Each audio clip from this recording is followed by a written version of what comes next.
Hi everybody, it's Tammy with another modding video. Today we're looking at Toa Krakua.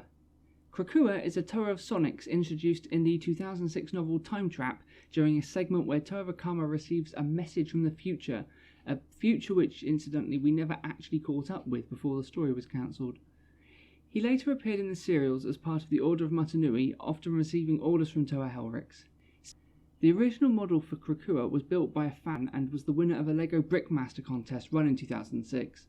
It's an interesting build featuring a number of unusual and illegal connections.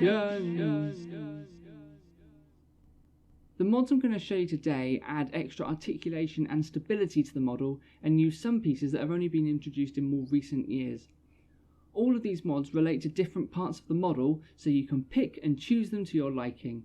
And of course you can adapt these ideas however you like. That is the great thing about LEGO.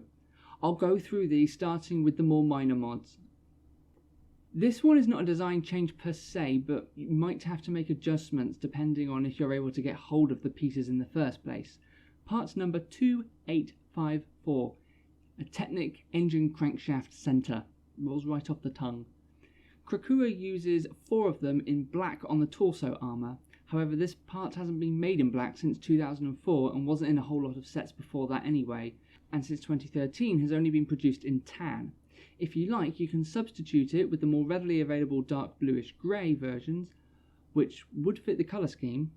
Alternatively, you can get some at whatever colour is cheapest and then spray paint them black, which is what I have done with these 3 here. Unfortunately, I wasn't able to get 4 in time for the video, but luckily it's not of structural significance and I'll get the missing one eventually. So our first actual mod is pretty simple but useful and made possible by the relatively recent pin with a 2-length axle. Simply use this piece to replace one of the 2-length axles on one of Krakua's shoulders and attach the handle of the sword onto the back. You will need to push forward the 3-length axle below it as it gets in the way, or you can swap it out with that 2-length axle you just made homeless.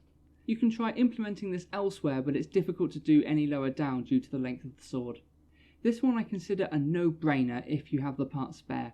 The original design features a ball joint with an axle coming out of one of the sides. This is an illegal connection, as it stresses the parts, and the updated ball joint with a through hole, which was released soon after, fits here perfectly and provides a much more stable connection.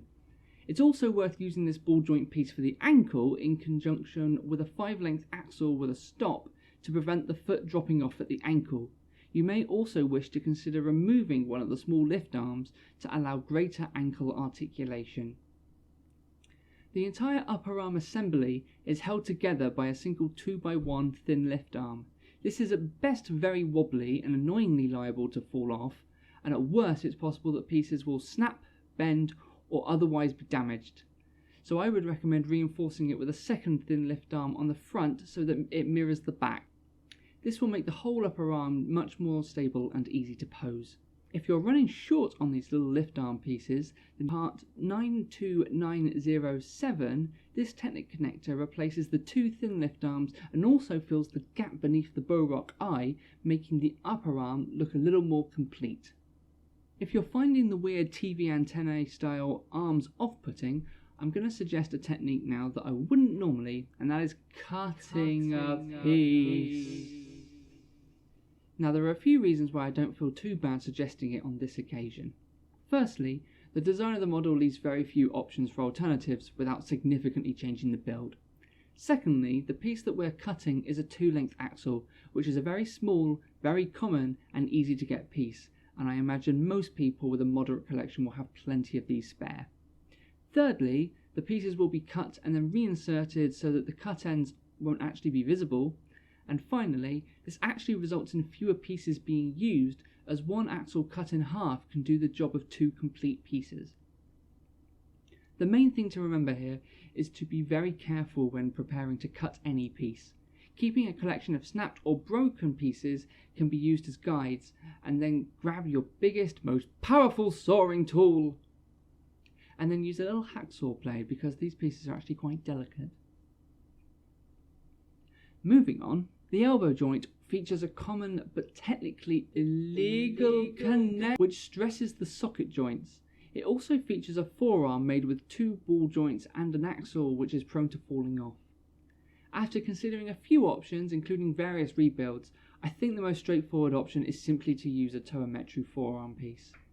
This will make it difficult to use the original hand design. I swear I don't do this on purpose. However, if you are happy to use the classic socket joints or a Hero Factory fist piece, then this is a solution that will no longer fall apart. Modding Krakua to have neck articulation is the most involved of the mods in this video, but only because it requires a partial disassembly of the torso to access the internal spine assembly, and I think it's worth it. This mod also results in a much more stable torso overall. You will need to remove the chest armor assembly and remove the spine from the torso. Then insert a socket joint into the hole around the neck area and fix it in place using a pin with a double axle, and then rebuild the lower spine as shown. Attaching that to the bottom of the torso will require removing the Metru foot and inserting a 3-length pin from the back. Adding one of the rounded camshaft pieces should stop the wobbling in the torso. Reassemble the torso, add the chest armor back on, and reattach the head using a ball joint and a 3-length axle. I wanted to move the hip joints half a stud away from the pelvis to allow greater articulation, and so I could use an axle with a stop, the shortest of which is a 3-length. I have driven myself half mad trying to find a pelvis design that doesn't look too different from the originals and allows the half stud gap. I've come up with a number of different designs, but I'm not entirely happy with any of them. In the story, Krakua wears a Konoe Seletu, the Great Mask of Telepathy. However, the model uses a dark Great Konoe Hau, as this was before the Seletu shape had been introduced in the Toa Kongu set. Greg Farshley has indicated that Krakua's Konoe Seletu is not in the shape of a Hau and is actually shaped similarly to Kongu Anika's. Some therefore may consider customizing the rubber mask available in that set. However, I would caution that some of LEGO's rubber parts, for example the Paraka spines released in the same year, have been known to release an oily residue in the years since production. As an alternative, some may wish to look into the wealth of custom parts designed by fans online that can be bought and sometimes 3D printed yourself. I'm not currently looking into a custom mask for Krakua, but I will let you know if I ever acquire one. That's all the mods for Krakua I have for now. Thank you so much for watching. I hope you found this video helpful.